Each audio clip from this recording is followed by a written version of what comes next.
Look at this pretty paint color. I mean, pretty is a pretty subjective concept, especially when it comes to paint.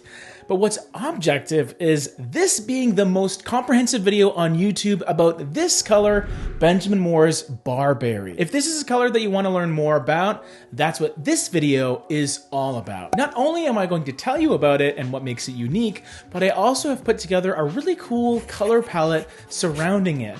That way, if you're thinking of decorating your home, you already got a leg up on the competition. I got your back. Competition? I only compete with myself. That's deep. Also, a lot of you have been asking me what color is behind me. It's called November Rain, and I painted it with Benjamin Moore's Ben interior paint.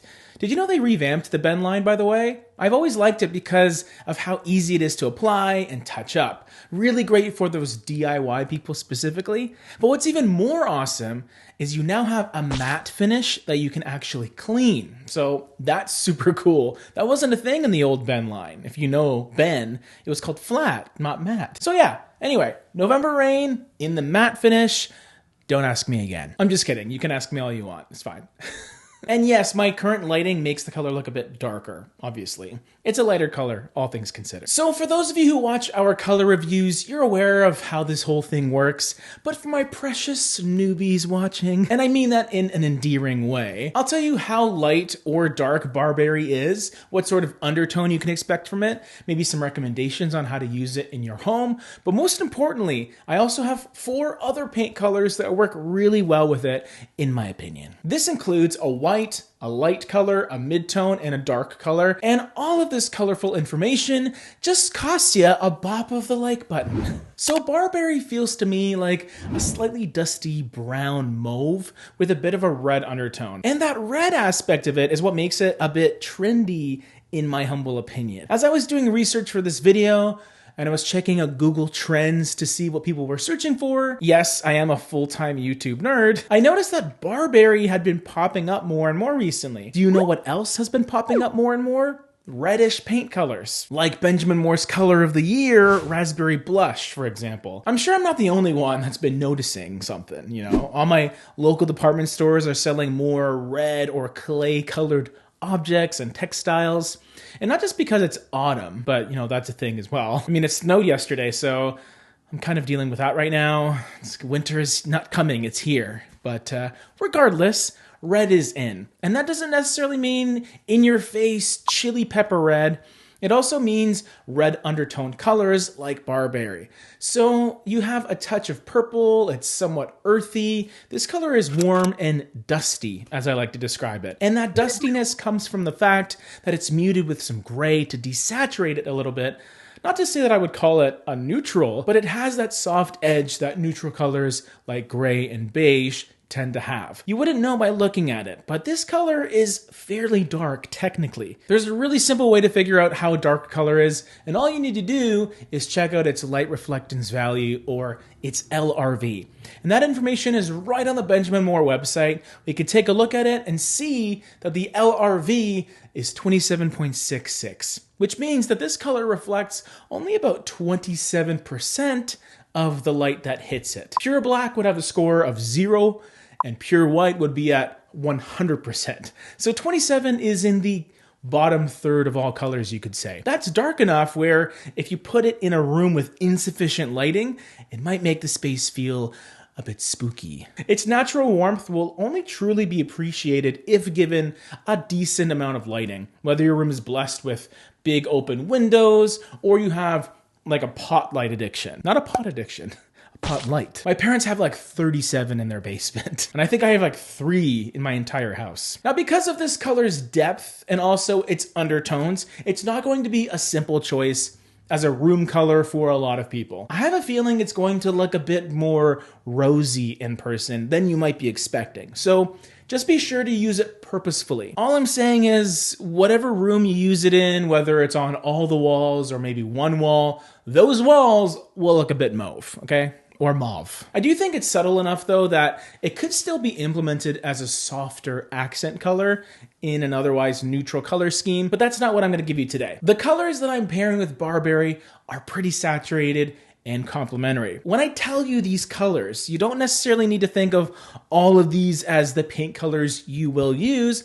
They're all essentially options that you can incorporate one way or another. Whether it's a color for your trim and woodwork, your doors, walls in a nearby room, or even your accessories like pictures, pillows, blankets, curtains, you get the gist of it. The most tame of all these colors is definitely the white choice. And I opted for Swiss Coffee, which is one of my favorite creamy warm whites. It has a yellow undertone to it, but not like a highlighter yellow from like grade school that can turn green in the wrong situation. It has a beautiful softness to it that gives it a lot of versatility as a white paint color.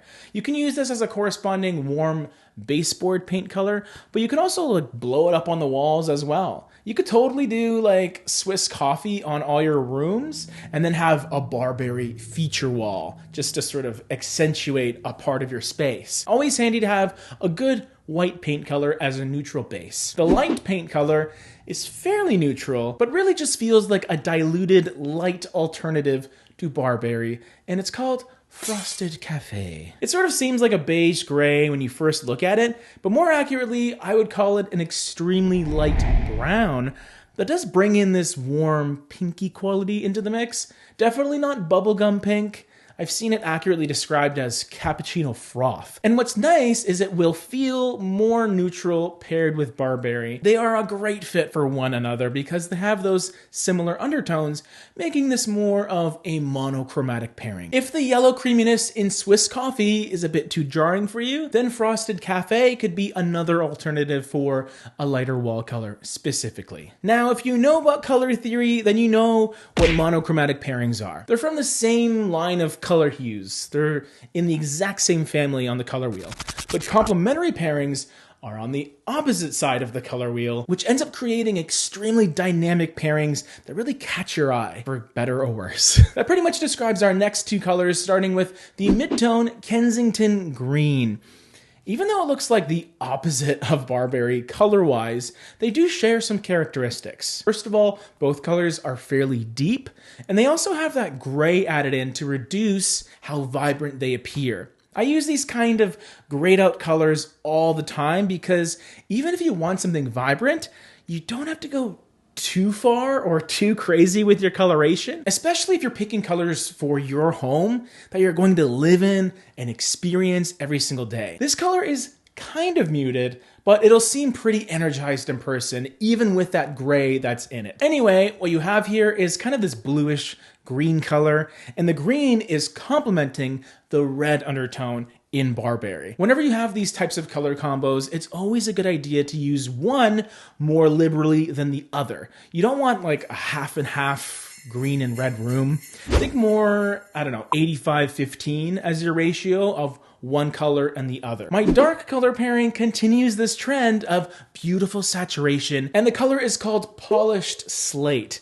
This is another big step in the dark direction along those greeny blue lines. To me, this color reminds me of the malachite figurines my mom used to collect back in the old country. It's very much a deepening of that Kensington green, but I feel the green is even more prominent in this color. I was hesitant to introduce another color hue altogether because when you're working with pretty saturated paint choices, it's sometimes a good idea to limit the amount of visible colors that you're using. Unless you're going for that maximalist color all over aesthetic, I try and stick to just a few colors that maybe explore varying levels of intensity or saturation within those families. So if you're going complementary, pick a little bit of red and some green, but don't add in like pink and orange and blue. Maybe just stick with those two color hues and then play within it. That's what I did here with this color palette. Some red leaning neutrals and some shades of bluey green. Which of these colors resonate with you? There's a wonderful teal that was recently selected by Benjamin Moore as their 2023 color trends choices, and you can see our video on it right over here. I did a bit of a review on it, of course, so check it out.